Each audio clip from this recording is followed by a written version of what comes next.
Hi,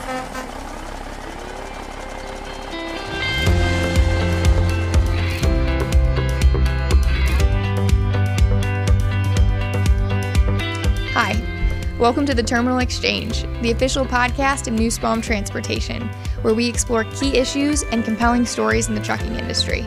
I'm your host, Sage Anderson, and you're listening to episode 88, Telling Stories, the life and times of Sam Moravec.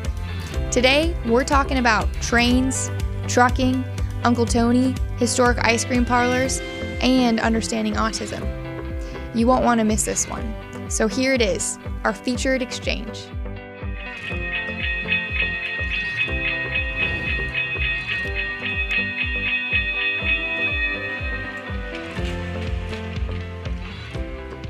All right. So Sam, what's your full name? So my full name is Samuel Arthur Moravec. Arthur. So if you're paying attention to the initials, that actually spells my name. Okay. So That's funny that somebody thought that out. Yeah. And where are you originally from? So originally I was born in New Bern, North Carolina. Okay. And lived in Havelock, North Carolina up until I was almost 3 years old. Okay. So at that time, my father, he was stationed in MCAS, the Marine Corps Air Station, Cherry Point, which is next to Havelock. Mm-hmm. And he was in the Marines for 20 years, and then before that, he was in the Air Force for 5 years. Uh-huh. So a 25-year military career span. Mm-hmm. And so in 1995, that is when he retired. Okay. Now, even though he was stationed there at Cherry Point, his place of residence was still in Illinois. Mm-hmm. And he was originally from Cahokia, down near St. Louis. Okay. So you were there for how long till you moved to Illinois? It was about, October 1st. I was born December in 1992. Okay. And then we moved in October in 95. Okay. And we actually moved here to Bloomington, and my dad, it was at Heartland, so he got a job as a AV, I think he said an AV technician over at Heartland. So this was back when they were at the that one building in the Tawanda Plaza before they got the big campus on Rab Road. Sure, yeah. So he started off there, and then a few years later he got a job with State Farm, and he had that all the way. He had several supervisor positions between corporate South, and MRSF. Sure. Up until 2014, and that was when he retired altogether. Okay. Yeah. So, yeah, and that's neat. So, do you ever go back to North Carolina to see any family or anything? Right now, we don't have any family who live there now. Okay. I have not been able to be back there until it was after I started driving over the road. Okay. When I went to Schneider. It was, I think, a few months, probably about five months after I started driving there. Sure. And finally had a couple loads going through or into North Carolina and out of North Carolina. So it was quite a long time before I've been back there. So okay, awesome. And how big is your family? Well, starting with my dad, so he's one of 10 children. Wow. So he had, so I'll say it's 3 girls and 7 boys. Okay. Now within my dad's circle, he was married to another woman named Brenda before he had met my mom. So they had 2 kids. They had my sister Stephanie, and then my brother Josh. Okay. And then at some point afterward, they divorced, and then later, Dad met my mom Patty. Sure. And then they married, and then I was born, so I was the first under my mom. Sure. And I was the third under my dad. Yeah. And then after me, there was my 2 brothers, Jake and Zach. Okay. So 5? So it's 5 of us all together.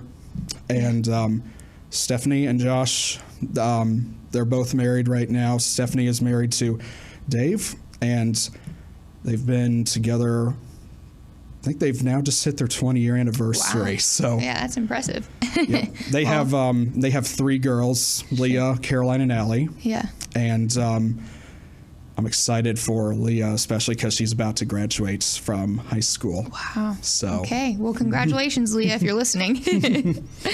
Awesome. I think some of you, if you're watching, might be wondering, what is this thing on the table? And it's exciting because, we usually don't have props in here, but there is a large train set. So, Sam, where did your love for trains come from? Just explain. I've had, this has been a lifelong hobby I've had and passion that I've had. I think back when I was little and my parents got me my first little wooden train sets, and I love to play with those. And then I've had different scale sizes, Sure. and I just every now and then when I could in the basement at home set up like a little oval layout, have Sure. fun with it down there. I just really enjoy the thrill of it, getting to see something going around, and and you can get really creative with it too, with like different types of train cars you can put behind it. Yeah, so. And you even have a Nussbaum model truck on it. Yeah. So that's essentially how our trailers are gonna get to us is on a railroad card. So awesome.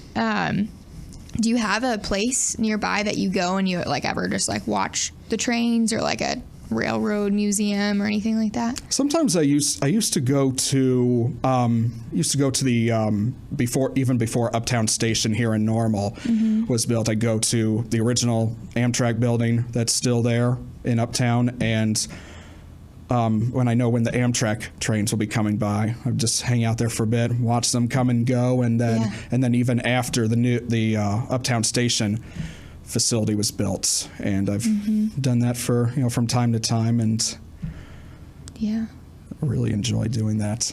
That's awesome. So you talked about how your love for trains started in your childhood.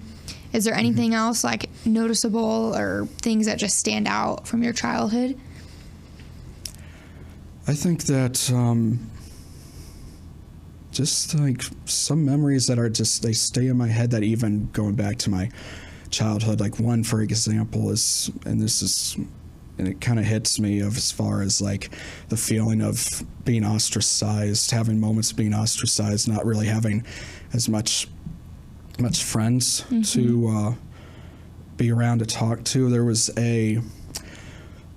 one summer, my brothers and I, when we go to the day camp over at Maherl Park here in Bloomington, there was one day I saw over in the main picnic area where near the day camp that there was another little boy there who he was very emotional, and he was sitting alone. Nobody was approaching him. As soon as I saw that, I decided, I need to go see why he's upset. And so I did that. He explained to me that he was scared of being alone, and nobody would talk to him, and it just hit me right there. I really felt I related to that, and so I sat with him, talked to him, and tried to help him get over the stress of feeling alone and not unwanted to be around. Sure. And that really made his day. Okay. Yeah, so. That's a good memory. So you talked about this feeling of understanding how you felt ostracized. You want to explain a little bit more where that comes from? I think it's because I have autism, and many people, even to this day, may still not be familiar with autism and what it is. Yeah. And then the typical behavior you could experience from someone who has it. Yep. And that and people often misinterpret it when they're not familiar. Sure. And then sometimes you have those who they may be familiar, but they still want to stay away from it. Okay. But fortunately, I haven't had that happen to me as much. I've met many people who have actually taken time to understand what that is. Sure. And I've, and even going through school, I've had some teachers who have helped me with that struggle. And like I've had a teacher assistant who sat with me in each class going through elementary school. I was put in special ed classes going into junior high and then even into high school. And I was in some general ed classes in high school. Sure. So. Okay. So you mentioned that some people just like aren't aware what it is. Like, could you give kind of just like a general definition of like? So it's basically it's a neurodevelopmental disorder. Okay. So you just sometimes you have difficulty with communicating with others who are not on the spectrum. Okay. And then even with others who are on the spectrum, and then you also have social challenges as well. You don't know how to like every kid in school or in high school, like they dream of going to homecoming or prom dance. You might be too nerve-wracked to do it, or you may not know what to do. And then some cases, and every case will be different for everyone who has it. In my case, I mean, I'm high functioning, so I've been able to, over time and with support, I've been able to become more independent and be able to live on my own for myself. Sure. As opposed to others who may not be able to or need stronger assistance with it. Okay. Yeah. Would you say that there's any kind of gifts that come with it? Like maybe just you have some sort of talent that someone without autism wouldn't have? I think that's just the more I share, the more that I share with everybody about being more open with my life. Sure. Some people just, they find it very amusing, and sometimes it kind of helps them with being more open and not just trying to stay within their comfort zone. Sure. Yeah. So just being vulnerable, and when you share something about yourself, then they feel comfortable to likewise share something. Kind of. Yeah. Be vulnerable, be humble, be open-minded, eager to learn more. Yeah. And instead of just being somebody's like, oh no, I don't need to know that. Sure. Yeah. Well, I did want to share a few words that Todd Evans wanted to just share with me. So Todd Evans is I don't want to call him a shop tech because he's not that. He is a really special man. He is cleaning all of the trucks. He's like the Mr. Clean of Nussbaum, you could say. Yeah. So if you are moving into a new truck and you are very impressed with it, that is Todd Evans for you. So he does a really good job. Good job, Todd. And so you and Todd worked together at First Student for some time. He was it your manager? He was a safety manager for a while. I think he started off as a driver just like me. Sure. And then he would grow to become a driver trainer, and then he took on the safety role in management. Yeah.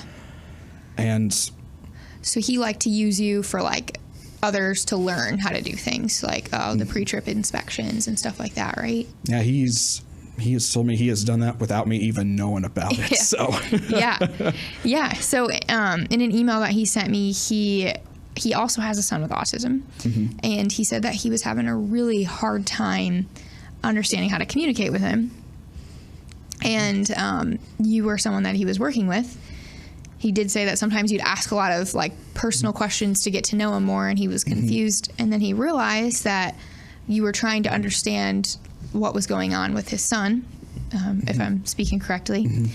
And he said that he now, like after getting to know you and getting to work with you and have you explain things, he can communicate with his son he said that there's things that he learned that are just maybe triggers that he realized that he just constantly was maybe talking to his son and hitting like a specific trigger. Yeah. And so Todd said that you are the most kind-hearted, generous person that he's ever met. And he wanted to also share that you make everyone laugh and feel comfortable. And he just is really grateful for you. So it's been a blessing to have met him and getting to know him these past few years, and just he says I've helped him and his son, and at the same time he's been helping me. I still even have my moments even today. I feel very lonely. I feel like an outsider sometimes, but he is one of quite a few people, whether at work or even outside of work, that he's helped fill the gap, and always very grateful for him and anyone who's like that. Yeah. I'd love to talk about your bus driving experience, some of the people you met, some more of that support group. So you were in high school, and then you started working at, did you say McDonald's, or where were you at? Or was that during? That was while I was in high school. I've been there for about a couple of years.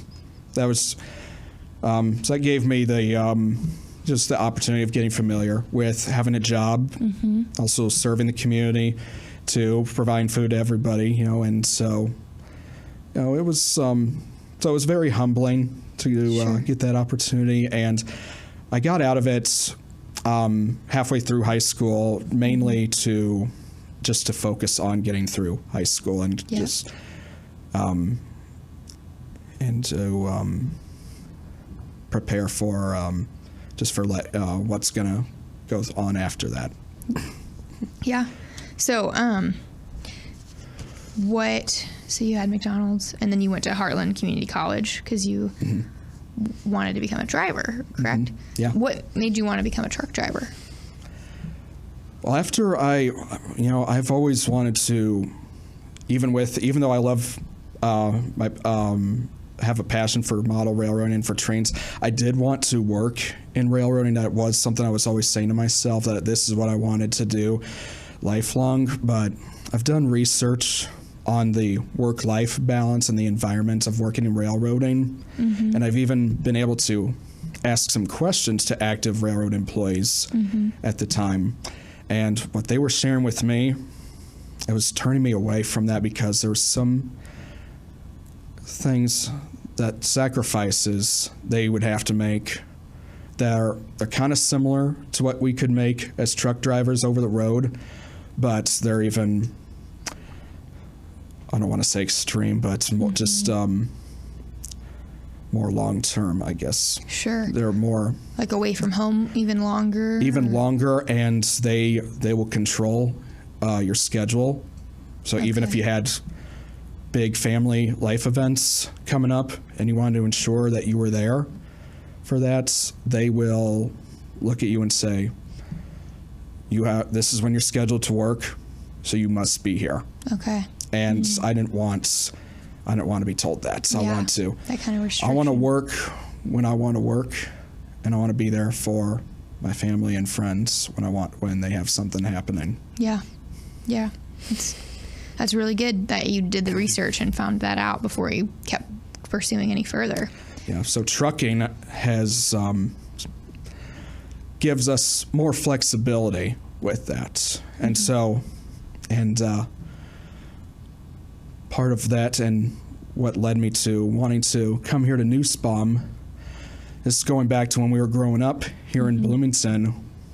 We actually happened to be neighbors with a Nussbaum relative. We were neighbors with Kirk Nussbaum, Brent and Tian's brother. Yeah. Growing up, we were 6 houses down from him for about 15 or so years, and my parents remind me, you should try coming to Nussbaum, and they remind me that Kirk worked here at the time, and I really looked into it, and after I got my CDL, I tried it. I tried to apply here. This was back when, at the time, they did not have a train program, so you have to have at least a year prior.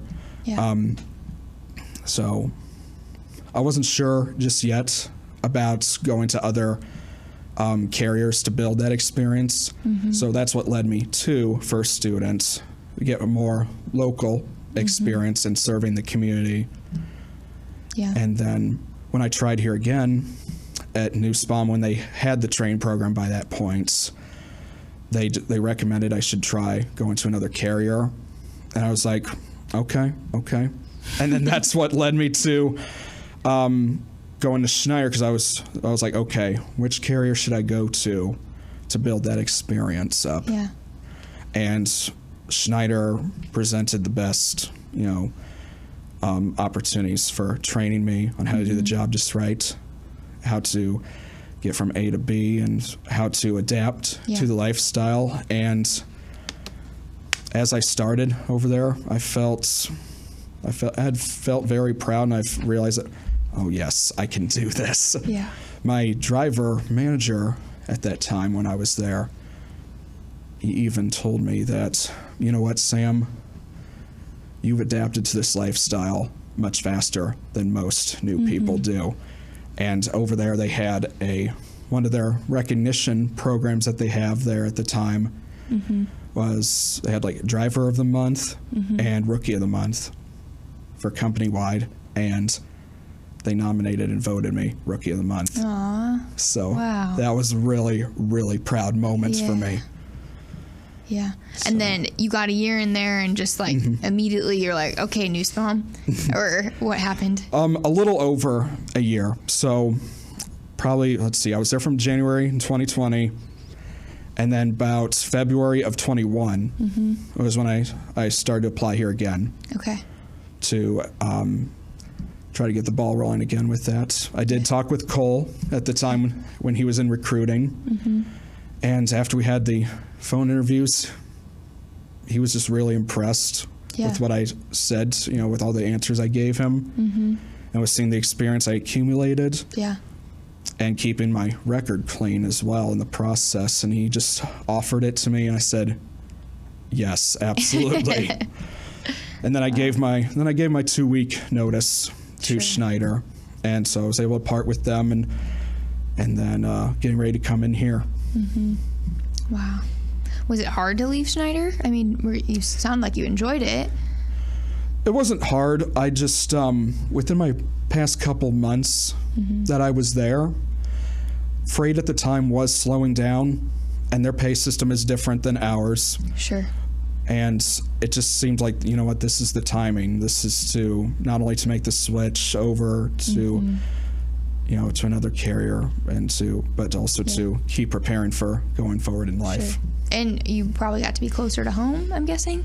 If we're in Bloomington, that's where you're at. Yeah, because when I was over the road there, it was 2 weeks at a time. Oh. And then coming over the road here, just 1 week. 1 week because of domiciling here at the terminal. So. Okay. Wow. Yeah. That's awesome.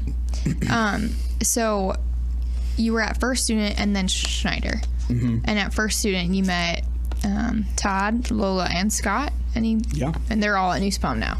Yeah. There's a few of us who came over here from there. I think me and Todd, we did not come directly. Sure. I know Lola and Scott did. But Todd and I, we were elsewhere in between First Student and Nussbaum. Okay. Yeah. Awesome. Well, that's just nice that, again, you have multiple people here that you knew prior, and that could just give you the confidence of like, okay, this is a good place. Yep. Especially, and Lola she's been very, very helpful to me, her and Todd, because Todd started off driving here, but when all three of us were driving, the both of them have really helped me out with giving me a lot of advice and many different tips. Yeah. Both for coming in here and then after I got here. Yeah. And then learning Scott came in here. I saw him out here I think over in the Welcome Center. When I noticed, I'm like, First Student's over there, right? Yeah. That's so neat. It'd be neat if you mentioned just some of the key people in your life that have shaped you into the man you are today. I know you got your Uncle Tony that you want to talk about. I'd love to hear about him. Oh my gosh, he was just... It's really quite the rags to riches story with him. It's so he was I think I mentioned it. He was one of 10 children. So it was 3 girls and 7 boys. So Tony, he let's see here. So they all grew up together in Cahokia. My paternal grandparents raised them, and he went to business school, I think, after he graduated high school, and he wanted to get in the pharmaceutical business. So after he graduated, he actually moved to Columbus, Indiana, and he started Applied Laboratories, Inc. That was his first pharmaceutical company. And then there's another one called Blarix Laboratories, which is coincidentally right next door, that he eventually bought. And that was something that he had for the majority of his career span, I believe to say. But he not only really cared about working hard to persevere, if I'm saying that right, or just to succeed, but he also really cared very deeply about everyone who he was close to, whether it was those who he worked with or close to his family, and even to the community of Columbus itself. And so a pretty interesting example of that was in downtown Columbus, there is a ice cream parlor and museum. It's called Zaharico's, and it was originally a family-owned business. After the Zaharico family, they started it back in the year 1900, so literally at the beginning of the 20th century. And they have had 3 generations of family ownership in the business, and it was about 2006 when one of the original founders passed away. That led to the family closing it down, and that was when my uncle Tony had stepped up, and he invested his own savings to not only to purchase the business from the family, but to also restore it and maintain it. And he spent 2 years after he bought it. He spent 2 years to restore it and preserve it, and then expand the business by adding the museum. There's various different historic soda fountain dispensers in there. I've actually brought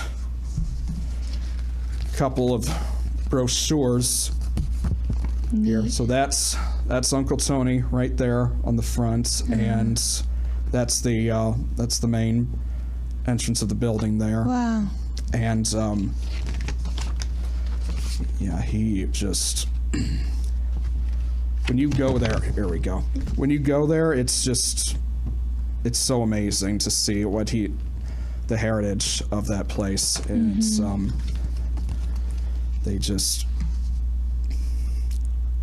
had that ice cream parlor has had it's had visitors from all over the country for as long as it's been open, and I always get a thrill every time we go out there. Like, he loved hosting family reunions at his home. He lived on a lake community with 2 really nice houses side by side, and he would host the whole family there, whether it's for 4th of July, celebration, or like late summer, early fall. And then Zaharico's would be one of the go-tos, and I mean, it's just, for anybody listening here, if you ever have time or ever make time and want to just find a place for like a weekend getaway and to enjoy nice comfort food and some homemade ice cream and various different flavored sodas, this is a really good example here. This is one I'd really recommend. It's just... So they have food there too, right? Yep, they've got, they've got like burgers. They got they call it a gom sandwich. Basically, it's like like a sloppy Joe sandwich. Yeah. So they have, so their food, everything made in-house. Wow. And the ice cream itself, it's really good. There's one their popular treat there. They call it the Big Z. Okay. But I will tell you, it's one that I can't get because it's 5 scoops. Oh my. Okay. I was like, look, I love the ice cream, but that's too much for me. Yeah, that's so good though. But some people love it though, but just I'd say make time to go there. It's amazing. Yeah. So it's called Zaharikos. Yes. That's a cool name. Yep. The family was originally from Greece, and when they immigrated to the U.S., they settled in New York City for a time, and then eventually moved to Columbus. Okay. And that ice cream parlor. It's one interesting thing that happened to it just recently. Just right before my Uncle Tony passed away, he was approached by a filmmaker who was working on a movie about a Jewish ice cream man during the World War II time period, and he asked to use the Zaharikos as a filming location. Wow. And he said yes, and they actually just filmed, if I'm not mistaken, they filmed the scenes for it just a couple weeks ago. Wow. So okay. And so I've been told the movie is called The Ice Cream Man. I'm not sure when it will come out, but when it does, I do plan to watch it. Yeah. It's sad to hear your Uncle Tony has passed away. Who's running the restaurant now? I think it's kind of between his son, my cousin Ryan, and the attorneys for his estates. I think I think it's like a temporary ownership and management for the time being until they work out what to do with that, because I know they really want to maintain and preserve everything that he left behind. Yeah. Anyone else in your life that you wanted to mention just really made an impact on you or helped you, or? Well, my maternal grandparents, who they themselves have also passed away back in 2020, but my family and I, we loved going to visit them down in, they lived in Boynton Beach, Florida for majority of their retirement. So growing up, every spring break, Mom and Dad would take us. We would fly down out of Bloomington down there to West Palm Beach, and then we would meet them they had a nice little duplex in the retirement community that they lived in for majority of their time there, and then they eventually moved into I think it was a hospice living care facility. So okay, awesome. Well, to go back to Nussbaum, what are some things that you enjoy about working here? What drew you to Nussbaum other than Kurt as your neighbor? Just the overall, just the culture, really. Like, I know a lot of people say that, but it's just amazing to this kind of work environment is it's very rare to come across these days. And Nussbaum has become such a very strong and independent company. I love that Brent even wants to follow through with his own father's philosophy of taking care of your people, so that way they take care of the business. And because most big companies, they always focus on primarily just the profits rather than the people, but it's the people that are bringing in that profit. Yeah. So that, and and still it's a truck company, and I'm allowed to travel the country, and with my family spread apart, around the country, different corners, trucking is actually allowing me to see them more often rather than having to plan for us or them coming out and just to get together. Yeah. Oh, that's sweet. Yeah. Wow. What advice would you give to someone that's wanting to work here? Just make sure that as you do your research on this company, is this really what you want, or do you just want to make the money? I mean, you just know what kind of a work environment that you want to be in. Mm-hmm. You want to be in a very positive environment. You want to be in a, if that's something that you want, that's something I've wanted, mm-hmm. and that's what led me here. Just know that if you do come in here, no matter what anybody says, you're always going to have very strong support from other drivers. You'll have strong support here at the shop and the office, and don't be afraid to ask anything. Like I've been told, no question is stupid unless you don't ask it. So yeah, that's so good. So yeah. Awesome. Well, we've enjoyed having you it's been 2 years now? Yeah, it's 2 years. It's been just last week. I think last week it was 2 years. So I feel very proud that I've achieved that. I look forward to many more to come here, and it's just been really amazing. And today I got to share my story here on the podcast. And today I've also closed the sale on my first house purchase. Wow. Okay. That deserves some clapping. We interrupt this program with a breaking news bulletin. Sam Moravec has purchased his first house. Can we give him a nice big round of applause? I don't know if everybody can hear that. Wow. Okay. In Bloomington or where? It's here in Bloomington. Okay. Yeah.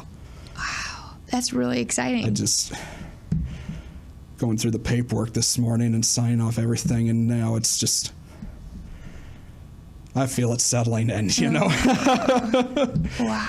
But I feel very proud that I've, for this big chapter, I'm starting my life, setting up my own home, and my parents have always provided to me growing up, and I feel now it is my turn to provide it for my father, because he is, especially these past few years, and so now that I've bought my own house, he plans to sell his, and I'm letting him move in, and so I will, that way I can better secure myself, building up my own home equity, and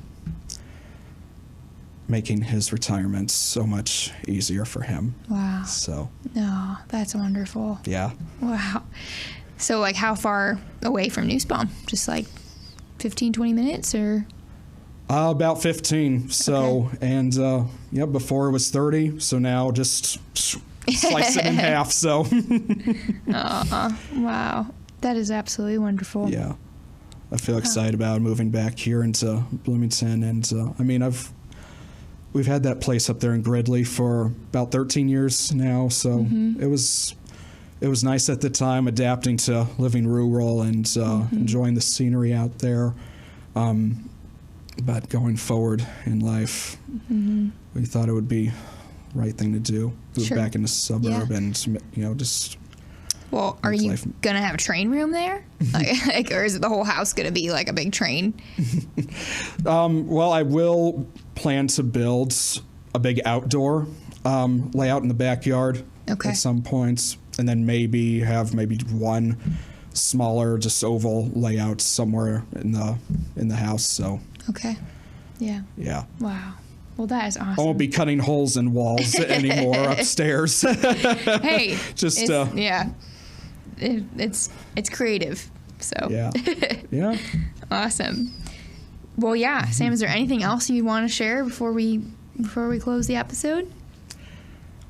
just, like I was saying about with autism, if you notice anybody who,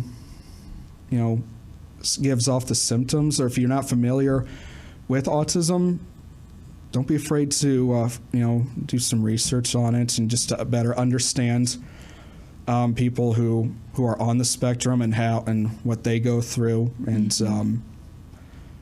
just because you never know, this could be somebody who you definitely want to be around and make such a strong and they could make a strong impact on you. So. Okay. Yeah. Wow. Well, thank you again, Sam. We really enjoyed this. Thank you. Appreciate it. Hi, everyone. This is CJ from Recruiting at Nussbaum, and I'd love to answer any questions you have about driving with us. Give us a call at 309-268-1199 or visit nussbaumjobs.com. Talk to you soon. You've been listening to Terminal Exchange, the official podcast of Nussbaum Transportation. If you're enjoying our content, please leave us a review. Your reviews help us spread the word about these important topics and invite more people into the conversation. You can rate and review us on your podcast app or visit us online at terminalexchange.org. New episodes arrive every other Tuesday, so be sure to subscribe wherever you get your podcasts. You can also follow Nussbaum on your favorite social media platforms and be the first to know when new episodes are released. Thanks for listening. Until next time, own every moment and stay purpose-driven.